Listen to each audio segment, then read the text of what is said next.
27 काय प्रकार? सर्व नंबर 26 आणि 27 ही जुना सातबारा जर आपण उचलून पाहिला, जुना सातबारा, तर त्यात सरळ सरळ सातबारा हा सरकारच्या नावाने सरकारला आळं करून हा या सातबाऱ्यावर स्वतःच्या नावाचा उल्लेख केलेला आहे. हा कुठल्या नियमाने होतो? शासन कोणालाही मालमत्ता ही मालकी हक्कात देत नाही. मग यांचं नाव या मालमत्तेत आलं कसं? तेलसिंग वीरसिंग म्हणून जे कोणी आहेत त्यांचं नाव हे सरकारचं नाव कुठून आलं कसं?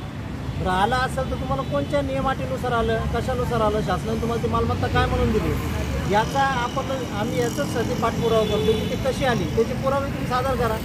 त्याचे पुरावे शासन आम्हाला आजपर्यंत कुठल्याही परिस्थितीत सादर करत नाही, जाणून बुजून टाळाटाळ करतो. रीतसर तक्रार आम्ही दाखल केलेली आहे.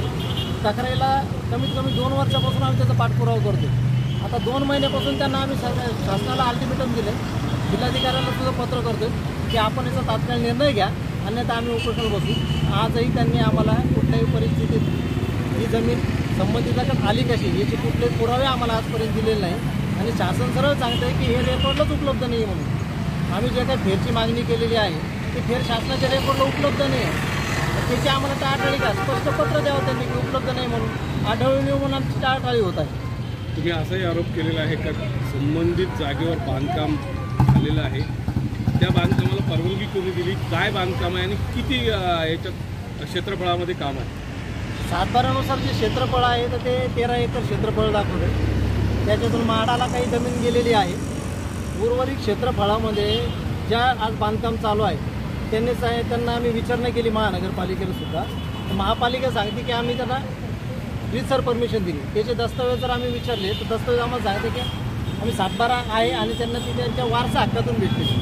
वारसा हक्कातून भेटल्यामुळे मूळ मालक ते होत नाही. वारसा हक्कात तुम्हाला आली जमीन कशी आली हे तुम्ही आम्ही सादर करा होता. आम्हाला आजपर्यंत कुठल्याही प्रकारचं उत्तर प्रशासनाकडून मिळत नाही. आपण जिल्हाधिकारी कार्यालयाशी या अगोदर काही पत्रव्यवहार केला आहे? हो, 2 वर्षापासून आमचं इथं प्रकरण चालूच आहे, पण आम्हाला सुनावणीच्या नावाखाली टाळाटाळ करतात. संबंधित प्रकरणाची आम्ही चौकशी करा, मालमत्ता जी आहे त्याची मूळ मालकी हक्कचे दस्तऐवज तपासा आणि त्याचा आम्हाला अहवाल सादर करा.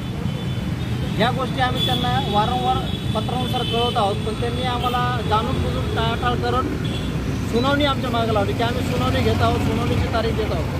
चौकशी करण्याला सांगितलं याचा सुनावणीचा काही संबंध येत नाही. माझा काही फेर लावायचा नाही आहे, माझं जमिनीची बांधायची नाही, वाटणीपत्र नाही आहे. सरळ सरळ सांगितले मालकी हक्काचे दस्तऐवज तपासा, ती मालमत्ता सरकारी आहे, त्यांच्या नावावर कशी आली.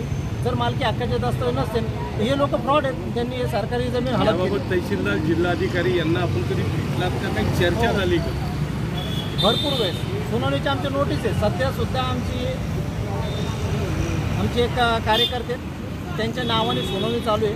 तो निर्णय त्यांनी मागे 2 वर्षापासून पेंडिंग ठेवतात. आणि यांचे भ्रष्ट अधिकारी आहेत ना साहेब, काय अपेक्षा ठेवणार तर तहसीलदाराकडून. संबंधित पहिला जो विजय चव्हाण होता तो सुद्धा त्या भ्रष्ट, त्याचा भ्रष्टाचाराचे आरोप आहे. नितीन गर्जेंकडे आमचं प्रकरण गेलं. नितीन गर्जे तर खुल्ला, सर्वांना माहिती, खुल्ला अँटी करप्शनने त्यांना रंगे हात पकडलेले. काय म्हणून आम्ही यांच्याकडून अपेक्षा ठेवायची? यामुळे आम्ही संबंधित जिल्हाधिकाऱ्यांना तात्काळ पत्र दिलं की तात्काळ आम्हाला तुम्ही याची जे काही असेल सखोल चौकशी करा आणि आम्हाला त्याचा अहवाल द्या. ते सुद्धा ह्याच्यात गेल्या 2-3 महिन्यापासून टाळाटाळ करतायत. माझं पत्र फक्त महिन्यापासून. तहसीलदारांवर भ्रष्टाचाराचे आरोप केले, काही अंशी ते खरेही असतील, पण जिल्हाधिकारी त्यांना पाठीशी घालताय असं वाटतंय. जिल्हाधिकारी आता काय संबंधित तर असं आपण म्हणू शकत नाही, कारण त्यांनी कारवाई पण केलं, त्यांना निलंबित केलं. पण निलंबित हा मुद्दा होत नाही. निलंबित करून त्यांचं काहीच होणार नाही. सगळ्याला माहिती निलंबित करून काय करतात ते 2-3 महिन्यांनी परत कुठं ना कुठं रिजॉईनिंग त्यांची होती. त्यांचे भ्रष्टाचाराचे आरोप वर्षभर चालत राहतात. हे जे प्रलंबित प्रकरण आहे ते असेच जर अधिकारी भ्रष्ट होत चालले तर हे प्रलंबित प्रकरणं तर असेच वर्षानुवर्ष चालत राहतील. आम्ही किती दिवस म्हणजे शांत बसायचं या प्रकरणात? साहेब, शेवटचा आणि महत्त्वाचा प्रश्न, धर्मवीर छावा आणि आमरण उपोषण हे समीकरण कसं? धर्मवीर छावा संघटना गोरगरीब कष्टकऱ्यांच्या आणि ज्या काही समाजाच्या गरजांसाठी त्यासाठी धर्मवीर छावा संघटना उभी आहे. आज आपण बघत आहात संपूर्ण संभाजीनगर जिल्ह्यामध्ये आज गायरान जमिनीवर बसल्यामुळं अतिक्रमण म्हणून तुम्ही गोरगरिबांना उठवता. त्यांची आयुष्याची कमाई आहे, ते तुम्ही बिंदास घरं पाडता कुठल्याही नोटीस न देता. मला सांगा साहेब, आज हे सुद्धा गायरान सरकारी जमिनी ना ती सुद्धा गायरान आहे. बिल्डर लोक नाभ आहे का?